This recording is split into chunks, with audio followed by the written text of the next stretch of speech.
Hello and welcome to the IVF Studies podcast.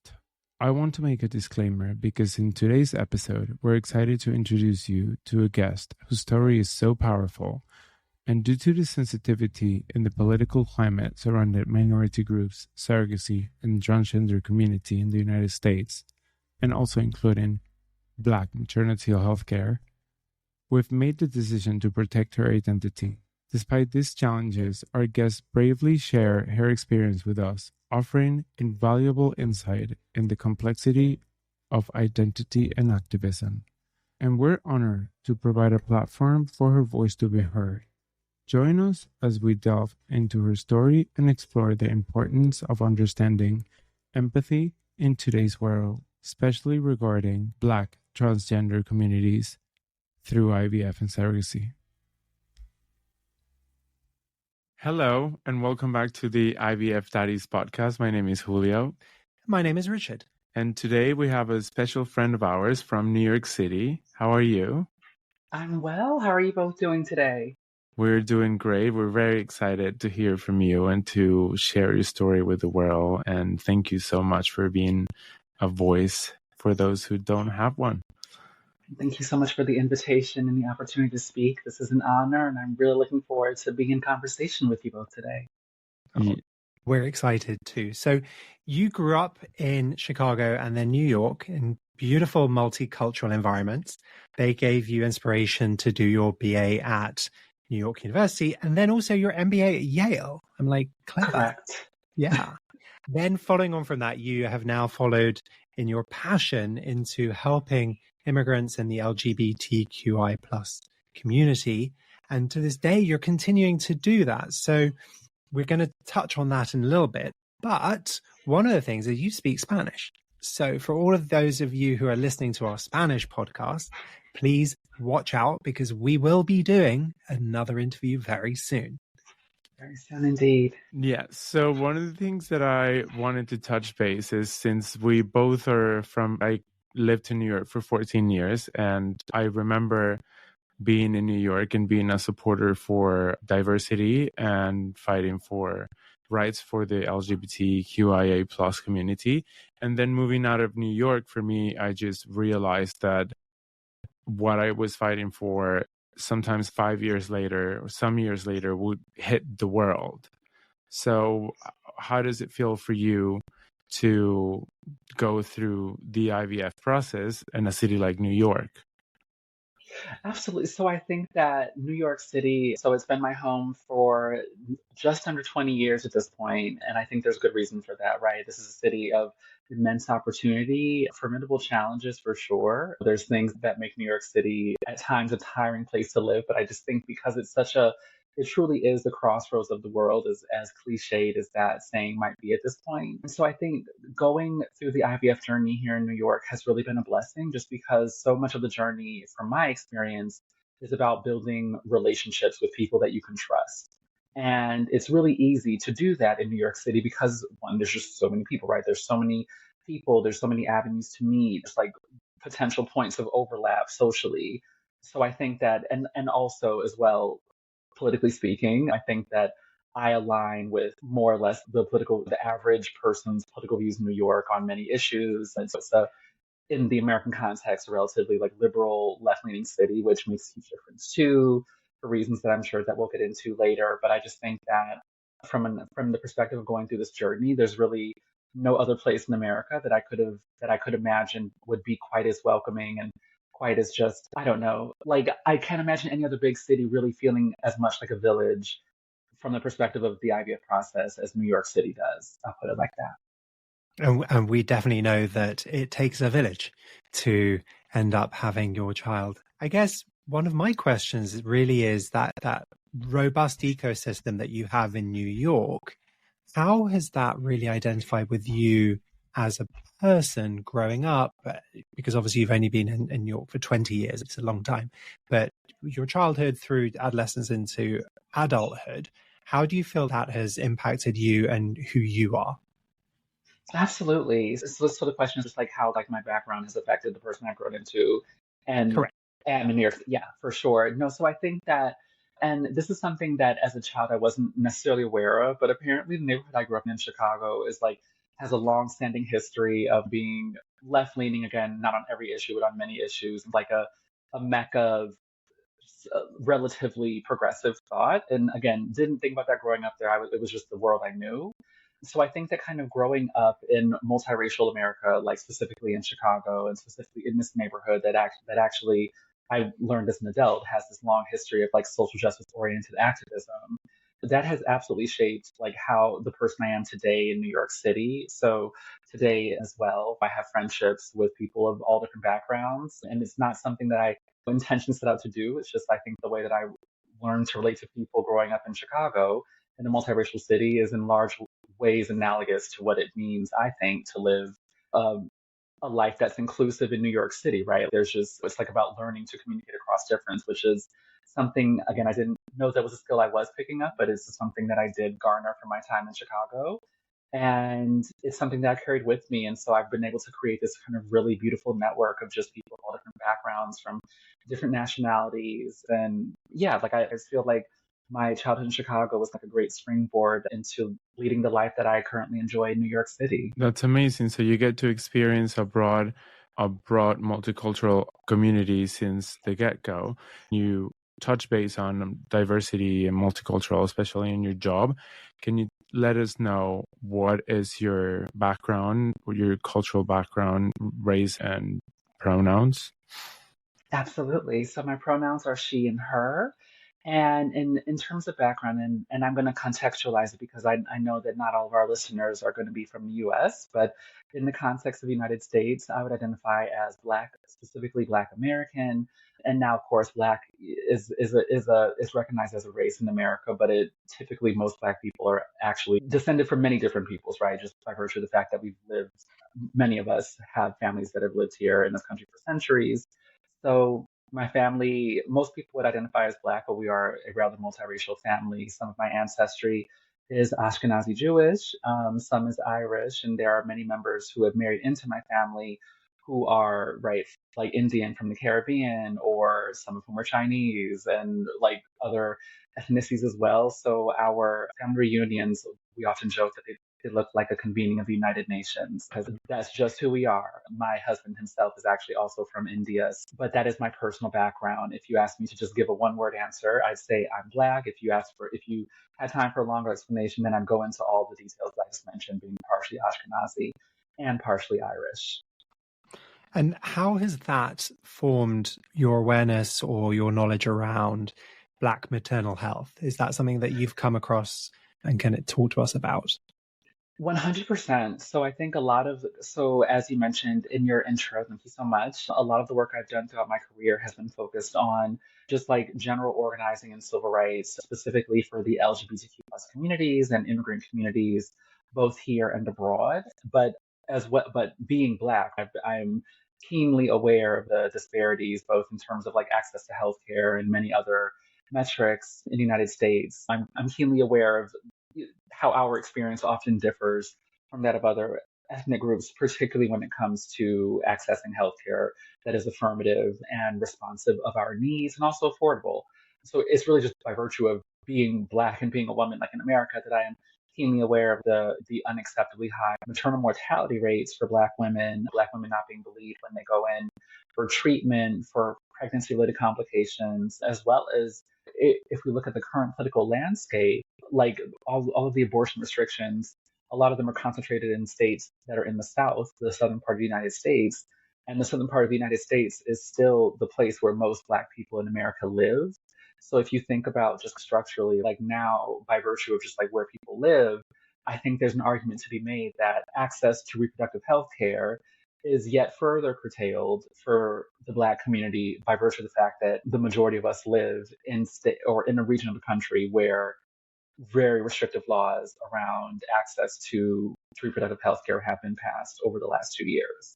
Yeah, so there's a lot there. It's very tragic. In that aspect, when were you first aware of the concept of being conscious of your fertility? And when was the process of going in the direction of oh, I'm ready to start a family, and why IVF and surrogacy? Totally. So I think fertility for me was definitely, it's something I've been pretty keenly aware of. Like I would say, at least probably since my late teens, early 20s. So just for context, I am a trans woman. And understanding myself and who I am, right? In terms of fertility, for trans people, there's a whole host of potential complications, right? And so for me, I knew that I wanted to have children pretty early on. I don't remember it actually being much of a debate internally, like with me. It was something that I was always aware of. It was less a question of the desire and more a question of like, how do we, like, when will we arrive at this kind of, or when and how will we arrive at this desired goal? And so that was there. And so I think that it was a conversation that I put off intentionally so through most of my 20s because in my 20s, so I've structured my life in many ways around what I saw, the way I saw like my mother achieving her like certain milestones, right? So she had her first child, me, by the age of 33. Then she had my brother when she was 35. And then she went on to be a homeowner by I think 38. And so I had set these benchmarks in my head in my 20s and probably teens. Okay, yeah, I'm going to do what I want to do, have fun in my 20s. And then by the time I'm 30, I'll focus on finding a partner, then doing the whole kids thing by 33. I probably overshot it by a few years, not realizing that IVF and surrogacy, it's not quite as immediate maybe as my 21-year-old self assumed. And so that's there. When you said to me that you saw the time was a little bit delayed because you didn't think that IVF would be as immediate, that would become part of the second question, would be, how did you come to get in touch? Why did you choose the route to IVF and surrogacy versus adoption? And what were the obstacles for you to get to realizing that it's not as immediate? Yeah, for sure. And just so now I am married, right? So like in my 20s, like my decisions around like fertility were pretty much my own because I was dating and or singles. Now in my I got married actually I had just turned 30, so like new chapter, like new decade. And so for my husband and I, it's definitely having a sort of genetic connection on his end, right? Because again, just like for our audience, like as a trans woman, I won't necessarily have any sort of genetic connection to any of like our future children, though that doesn't bother me at all. It doesn't make me feel less connected. It's just a fact. And so for my husband and I, that was something that for us like was important, was that like that he have a genetic connection to our future children. And so surrogacy just made sense from that perspective. Obviously, we are not opposed to adoption. We never have been. I just think that we prioritize learning about the surrogacy journey first, to see what would come from it. Yeah, and then so that's why surrogacy. And then with time, right? So like long story short, like my husband, as I mentioned, he's from India, so we are a binational couple. I was born in the States, he was born in India, and I used to live in India years ago, and now we both cohabitate here in the States together. So like a lot of our how do I say, decision of when to start the surrogacy journey depended on us like living in the same place together because like throughout the early years of our relationship, we were literally living all over the place. I was in Singapore, I was in Bombay, I was in Connecticut for a bit. Wow. He was in Chennai, and it was just back and forth. And then COVID hit until 2021. And so 2021 is when I started doing the research. Once we were actually settled here in New York City, both gainfully employed, earning in US dollars. And at that point, that's when I decided that then was time to start doing research. And then I think part of your question was what was it like realize, or how did I come to realize that this would take longer? Luckily, I actually have a good friend of mine who has gone through the surrogacy journey very recently. Actually his child just had their first birthday. So he and his husband have really been, they're close friends of mine, and they have been for years. And so they were able to guide us in terms of expectations. And so I knew that his journey was a multi-year journey. And so I figured out pretty early on, okay, this is not going to be immediate. We're just going to go with it, stick with it. Also, New York State, I think when I started to reach out to agencies, I think it's like surrogacy had only just been legalized in New York State, right? So New York State was like one of the last states in the country to allow surrogacy as a route to parenthood. And so, yeah, there was just like a lot of things that had to happen first before we start our journey, right? So there's like the legality aspect since we live in New York State. Then there was also like the residency question, right? Like we had to both finally decide where are we going to commit to living, Is it India? Is it somewhere else? Is it the United States? Where are we going to be? And so once we had those questions answered, we began our journey in 2020. I mean, that's a lot of decision making, a lot of moving parts to try and bring into one piece. But I think you touched on something very beautiful back when you just started answering that question, which is the genetics didn't matter to you. And I can totally relate to that, because I think what I see a lot of is that all a family needs is love. And if you're willing and capable and have the resources to provide that stable family, which you're doing, then the genetics almost are a sideline to the love you're providing to your child. And I think you said that so beautifully. And I just wanted to highlight that. So thank you very much. And if I could attest to that, the fact that I'm dating somebody that has kids through IVF with his ex-husband, and I couldn't see these kids not being part of my family, and having the kids saying that they feel like they have a third dad, is a testament that the genetic link, like when you raise somebody, when you have a baby, when you spend time, when you are present, is when you really become a family. And one of the things that teaches you that better than anything in the world is when you go to New York and then you realize that nobody's from there, and then you become a rooted, chosen family. Yes. Yeah, no, and I just want not to get like all metaphysical with it so early on in the conversation, but from the moment when we essentially had confirmation that we had fertilized embryos, I felt like a connection there. Like again, like I know it sounds like very like ethereal, like what is she actually saying? But it's like there's definitely something there, even though our future children at this point are embryos. There's something tangible there, and I felt the connection, and I in my heart, at least, heart and mind, began cultivating it ever since. And yeah, I don't think that genetic connection really needs to be a defining feature of parenthood, right? Even in my own family, there are plenty of people who are my family, but we don't actually have genetic connections to, and it doesn't matter. It's actually a very, very common thing, I would say, in the Black community to have like families that are not only bound by genetics. Like, I don't know if it's like throughout the Black diaspora, but in Black American culture, like especially in the South, like you might have a lot of cousins and uncles and aunts and so on and so forth who you have no genetic connection to, and literally no one cares. Like it's never even questioned or spoken about. Same in Latin So America. yeah, very similar. And that actually brings me to a question. How is your family building journey being viewed within the Black community and within your group of friends? Because I think that I can only touch on it from my side, but I think for you, and identifying as Black, being in New York, being multicultural, how is that coming across?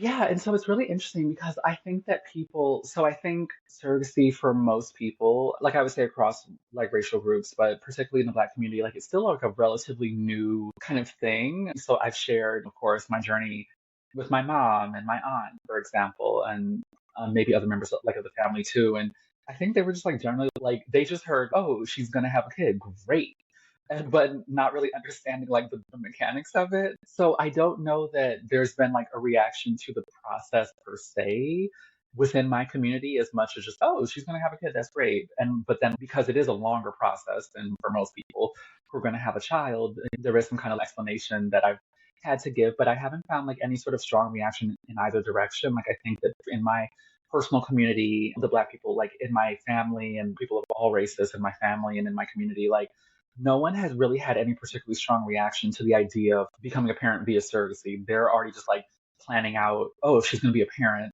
let's start planning out birthdays and like who's going to take turns like babysitting, who's going to visit who. And so it's been great. Also, like a little bit of pressure because there are a few steps we have to cross to be able to like make these plans come true. You can't go back anymore. Right. But I love the enthusiasm that people are showing. But yeah, I just think that it's a process that's still probably shrouded in an appreciable degree of mystery for many people in my community. And so it's just like, they just hear baby, like when you talk about surrogacy. So like that, this podcast, your conversation with you really gives me an awe, because you are going to give so much hope to a lot of people, that just the fact that the way we're talking about culture, trans community, family building, having to support your parents, some people don't even get to even process with the ability to rely on their family. And you make it sound so easy and so loving and so supported. I feel like a lot of people are longing for that. And your story is so beautiful, and it's almost, that's what I want to see in the world. I want to see in the world that certain aspects of the way you grow up until now, and you wanting to have your kids, and all they hear is kids, and who, like, that is amazing. Because just coming from the perspective of Latin America and thinking in my head that the IVF and surrogacy is something that they don't even do there, and then just through the podcast start getting information on the sidelines, and very, very quiet, very private, very covered in shame and guilt, because they're terrified of being accepted, or they're terrified of letting their parents know that they feel like a failure because they couldn't conceive naturally. And hearing your story through, with so much diversity and culture background, it's just fascinating. And with all of this being so beautiful, I would like to know, for you, from day one that you decided to go through surrogacy to today, what were your access of information or your obstacles? And Richard can talk to you more about it, because he did it 11 years ago, 12 years ago, and he had to scrap information from wherever he could find. Yeah, and so I think for me, it my journey initially, at least, probably wasn't too dissimilar to Richard's, because even though the ecosystem has probably grown appreciably over the last decade or so, there's still a lot of DIY and having to figure out what you don't know, which is always a challenge. So I think for me, the very first steps I took were connecting with my friend, who luckily, again, as I mentioned, he just had his first child via surrogacy, he and his husband. And so luckily I was close to someone who was in like who was going through the same journey at that point. And so that was really invaluable, because he was able to help me figure out the questions I needed to ask, and share the name of the agency that he was working with and what the criteria were, how he made decisions. When I had that in mind, and then that was in 2020. Then during 2021, when my husband and I were finally living in the same place in the States, then I started doing kind of research about, okay, like figuring out what do I want in an agency, right? So I laid out my criteria in terms of what I was looking for. And then I joined a few, I guess, groups on Facebook. I'm not sure. Yeah, groups, communities on Facebook that were for intended parents or connecting intended parents with surrogates and or agencies. Joined that, just perused, saw the questions that people were asking, read the good, the bad, the in between, and then I found a list of agencies that were in New York State. So I was trying to start like local and go from there. And then I just started making phone calls. Yeah, I just started making totally. So you've touched on something there that I think is really important. So you made a list of criteria that you were hoping to find in an agency. Can you touch on that a little bit? Because I think that's really important. Absolutely. My criteria, and again, this is not me passing indictment of anyone else's journey or like what they This is choose. you. It's just yeah, this is me. But I really knew that I wanted to work with an agency that was run by queer women. I know it's like very specific, but I think just being a woman and being queer are both core parts of my identity. And I think very much like related to how I experience the journey to parenthood. And so that was just something that I wanted to do. It's because in terms of sharing like personal content, my closest friends are women, some of whom are queer. And so I'm just a bit like, I knew that I was going to be a bit more comfortable kind of like going there, as it were, with other women, especially like other queer women. And so that was super important for me. New York State, being either in New York State or familiar with the laws in New York State was super important. Then also values alignment in terms of like politics, but not like politics and like capital P, but is this agency is this like a Christian nationalist agency? Because if it is, it's probably not going to be a fit, right? Like, I don't think that it just wouldn't like work out. Like, more power to any agency that might fall into that description. But I was like, no, I just need like an agency that where I'm gonna feel more or less politically aligned with the people who I'm going to be speaking to about the most intimate parts of my life for the next couple of years. So those are really like the three main things. But the most important for me personally, again, was that the agency be run by women and or queer women. So almost like having a feeling of affinity with the people with whom you're working. Yes, that was like 100% the thing. Of course, like that. Because I think, and I know this is part of the reason like why we're here, right? But there's such a dearth of information around fertility options for trans people or about trans people who want to become parents. There's so little information out there. And there is also like the potential for having really negative experiences because we understand this. Transphobia is a real thing. There are many people who might be progressive on other issues, but who might just not really have a positive opinion of trans people. And that just wasn't a fight that I wanted to fight while engaging in this journey. I'm happy to have a conversation across difference with people who don't get parts of my identity in other contexts. But when it came to the journey to parenthood, I was like, I don't want to have to make the case that I am a human being to the people that I'm working with. I just didn't like, I want them to get that, okay, she's a woman, she's trans, and let's move on. which is Yeah. which is the reason that your story is so important, because, and the reason of this podcast, even though we could talk about the same thing over and over, but the more we talk about with different people, the more we're going to get that one person saying, oh my God, she is exactly in the path that I want to go. I need to hear this, because not every person is going to relate to every story. So I clearly understand, because like for me, moving to different countries and trying to find your general doctors, especially like being in the LGBTQIA community, like you see, especially in Europe, you see very conservative doctors, very religious.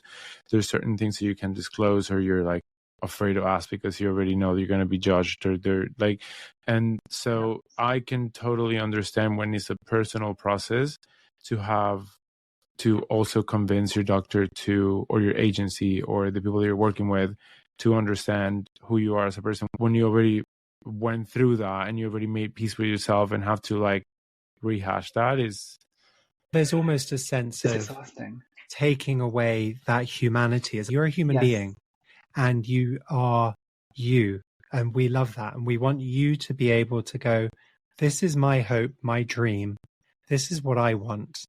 And to be able to put that into place, that's one of the reasons why we're doing this podcast, is to help people who sit there going, I have a dream, but I don't know how to do it. And I think you are so amazing in highlighting your story. And I know it's a very personal one. And this is one of the reasons why we've anonymized this podcast today, because it is so personal.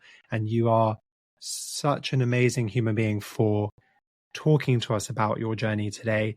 I want to say a huge thank you from myself and from Julio. I'm in awe of everything. I always have been. I'm in awe of you, and I always will be in awe of you. And I think you're phenomenal. I think just we could keep on talking. And if you speak Spanish, come and join the Spanish one, because we'll keep on going.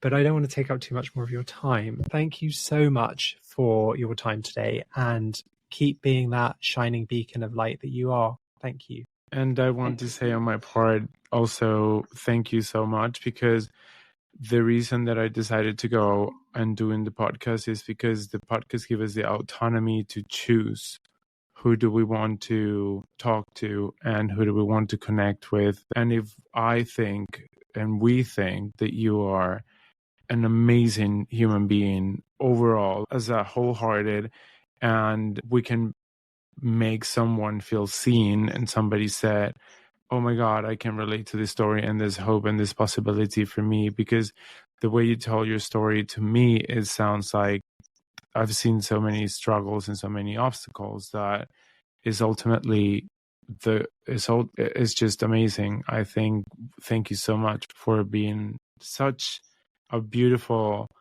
source of inspiration, and the way you storytell and the positive, it's warm. I feel like I want to hug you. As do I like across like all these distances, this digital divide. No, thank you both so much as well. Just spending time today discussing this, right? I am humbled. It is an honor. I am equally in awe of just all the work that you are doing around the surrogacy process, especially from the perspective of the LGBTQ plus community. You're saving lives and you know it, and it's helping move not just the country, but the world forward. And like opening up potential avenues to like parenthood that people might have assumed they couldn't access because of who they are, which is totally unfair. And so I just love the work that you all do, and I'm honored to be another voice contributing to this conversation. It's an absolute pleasure. Thank you so much.